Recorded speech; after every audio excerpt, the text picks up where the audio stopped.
여호와여, 나의 말에 귀를 기울이사 나의 심정을 헤아려 주소서. 나의 왕 나의 하나님이여, 내가 부르짖는 소리를 들으소서. 내가 주께 기도하나이다. 시편 기자가 상당히 마음에 많은 고통과 어떤 답답함, 그리고 하나님을 향한 간절함이 있음을 알 수가 있습니다. 나의 심정을 헤아려 주십시오. 또 다른 의미로 보면 나의 신음소리를 들어주소서, 나의 한숨 소리를 들어주소서 라고 그렇게 번역이 되어 있습니다. 그래서 나의 심정을 헤아려 주셔서 신음소리와 한숨소리를 하나님께 토로하는 그 마음의 상태이죠. 그러면서도 그 어려운 마음 가운데서 하나님께 기도합니다. 기도하는데 그냥 기도하는 것이 아니라 부르짖는다라고 표현하고 있습니다. 내가 부르짖는 소리를 들어주십시오. 우리가 인생 가운데서 이러한 한숨과 또 신음소리, 내 심정이 굉장히 고통을 겪고 답답할 때가 분명히 있습니다. 그럴 때에 자신의 그 마음만을 생각하고 그 신음과 그 심정에 빠져들게 되면 더더욱 더 깊은 고통과 낭망의 순간으로 들어가게 됩니다. 우리는 그렇게 할 필요가 없는 거죠. 왜냐하면 하나님이 계시기 때문에. 이 시편 기자처럼 내가 부르짖는 소리를 들으십시오. 내가 주께 기도합니다. 우리는 똑같이 그러한 상황에서 우리는 하나님께 기도할 수 있다는 것, 그리고 기도해야 된다는 것을 우리가 분명히 기억해야 됩니다. 여호와여, 아침에 주께서 나의 소리를 들으시리니 아침에 내가 주께 기도하고 바라리이다. 주는 죄악을 기뻐하는 신이 아니시니 악이 주와 함께 머물지 못하며 오만한 자들이 주의 목전에 서지 못하리이다. 주는 모든 행악자를 미워하시며 거짓말하는 자들을 멸망시키시리이다. 여호와께서는 피 흘리기를 즐기는 자와 속이는 자를 싫어하시나이다. 특별히 언제 기도를 했냐면 아침에 기도했음을 알 수 있습니다. 아침이라고도 할 수 있고 새벽이라고도 할 수가 있습니다. 그 새벽에 주께서 나의 소리를, 나의 기도를 들으실 것이다. 그래서 내가 이 새벽에 하나님께 기도하고 간절히 바라고 있습니다 라고 고백을 하죠.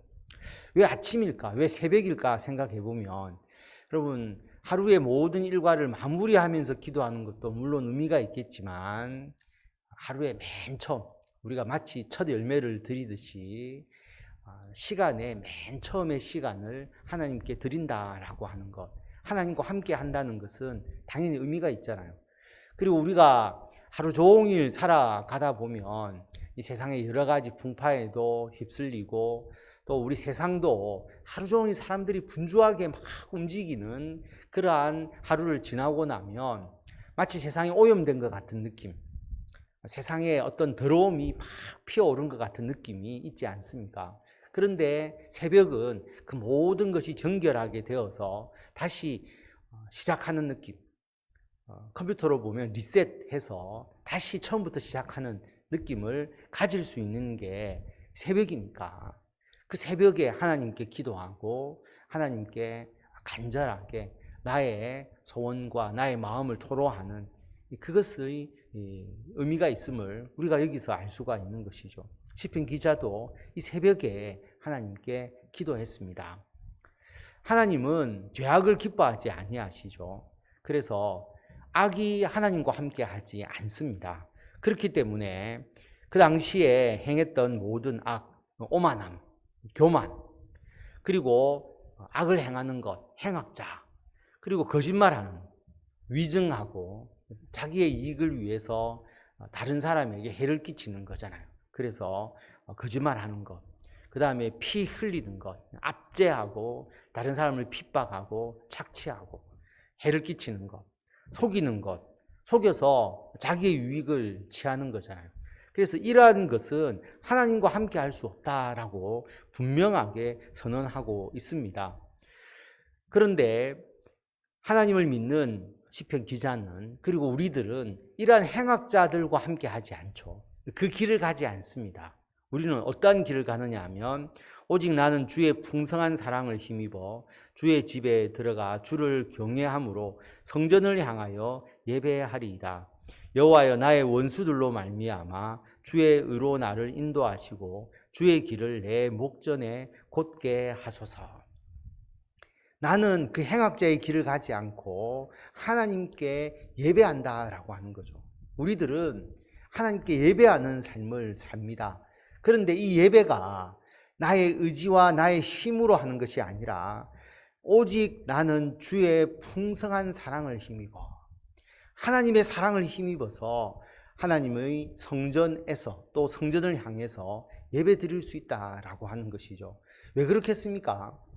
구약 시대에도 스스로 하나님께 나아갈 수 없는데 제물을 통해서 우리들의 죄를 대속하시고 또 대제사장이 1년에 한 번 또 지성소에 들어가서 대속하고 그런 대속의 은혜가 있었기 때문에 불완전한 대속이지만 그래도 성전에 나아가 하나님께 예배할 수 있었던 것이고 지금은 말할 필요도 없는 것이죠. 예수 그리스도의 십자가의 대속의 은혜 때문에 우리들은 하나님을 향하여 담대하게 나아갈 수가 있습니다.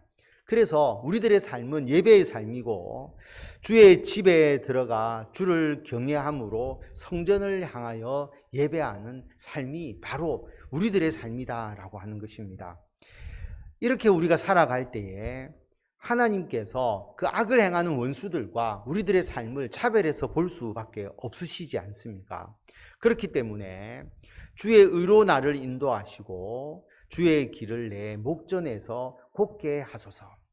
지금 상황은 원수가 있는 상황입니다. 악을 행하는 자들, 핍박하는 자들, 거짓말하는 자들, 이런 자들이 끊임없이 나를 공격하고 있는 상황이지만 주님의 의로 나를 인도하시고 주의 길을 내 목전에 곧게 하소서. 나는 의롭게 주님의 뜻대로 내가 살아가겠습니다 라고 분명하게 우리가 고백할 수 있게 되는 것이죠. 그래서 9절에 보면 그들의 입에 신실함이 없고 그들의 심중이 심히 악하며 그들의 목구멍은 열린 무덤 같고 그들의 혀로는 아첨 하나이다. 그들은 신실함이 없죠. 그리고 악합니다. 그리고 말은 모든 쏟아내는 말들은 열린 무덤같이 죽어있고 부정하고 더러운 그런 말이 쏟아져 나오는 것이고요. 또 아첨하고 자기를 위해서 그렇게 거짓말하는 그런 교묘한 말을 일삼는 그러한 자들입니다. 그러므로 하나님이여 그들을 정죄하사 자기 꾀에 빠지게 하시고 그 많은 허물로 말미암아 그들을 쫓아내소서. 그들이 주를 배역함이니이다. 하나님께서 심판해 달라라고 하는 것입니다. 우리가 직접 그들을 심판하지 않는다 해도 하나님이 심판하실 때 그 방법이 뭐냐 하면 자기 꾀에 빠지는 거죠. 자신이 자기의 유익을 위해서 거짓말도 하고 속이기도 하고 피 흘리기까지 한 그 모든 것이 자기가 완벽하게 자기가 이 모든 이익을 차지하겠다라고 생각을 했을 것인데 실제로 하나님께서 개입하시니까 자기의 꾀에 자기가 스스로 빠져서 누구와 어떤 심판을 하지 않아도 스스로 멸망할 수밖에 없는 그것을 하나님께서 행하시는 것이죠. 그리고 그 많은 죄악과 허물로 말미암아서 그들을 쫓아내어 달라. 결국 자신의 지위와 자신의 권세를 계속 유지할 수가 없는 겁니다. 하나님의 심판을 받는 것이죠. 그러나 주께 피하는 모든 사람은 다 기뻐하며 주의 보호로 말미암아 영원히 기뻐 외치고 주의 이름을 사랑하는 자들은 주를 즐거워하리이다. 그러나 주께 피하는 자, 주께 피할 수 있다는 것은 주님에 대한 신뢰를 가지고 있는 것이고 주님을 믿는 거잖아요.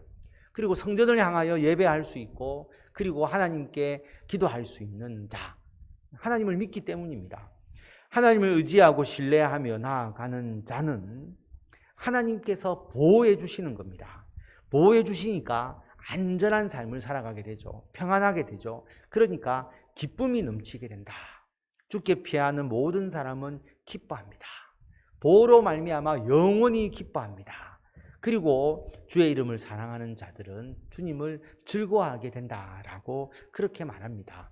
여러분, 우리가 항상 어떤 순간에도 우리는 주님께 피하고 주님을 의지하고 주님과 더불어 살아가는 것입니다. 그럴 때만이 우리들에게 진정한 기쁨과 평안이 있다는 것을 분명하게 기억하시고 주님과 더불어서 주님께 피하면서 주님을 의지하면서 살아가는 우리들이 되어야 합니다. 여호와여 주는 의인에게 복을 주시고 방패로 함같이 은혜로 그를 호위하시리이다. 의인에게 복을 주신다. 우리가 완벽한 의인이 아니잖아. 예수 그리스도의 십자가의 대속을 믿고 우리가 의롭다고 인정을 받았습니다.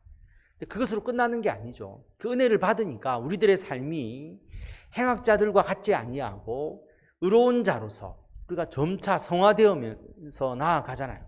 그래서 우리들이 마음과 행위가 거룩해지니까 새벽에 기도하고 하나님께 예배하고 주님을 좀 더 닮아가니까 하나님께서 우리들에게 복을 주시는 겁니다. 그리고 방패로 보호해 주듯이 우리들을 지켜주시는 거예요.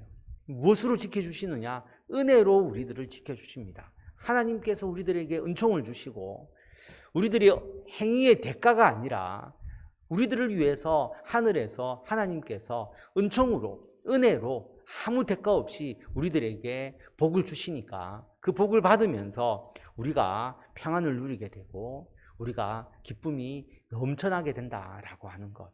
우리가 지금 이 은혜를 받아 누리고 있지 않습니까? 우리들에게 주시는 이 기쁨과 평안을 지속적으로 우리가 넘치도록 받아서 더욱더 주님 때문에 기뻐하고 그리고 주님을 위해서 살아가시는 귀한 성도 여러분들이 다 되시기를 바랍니다.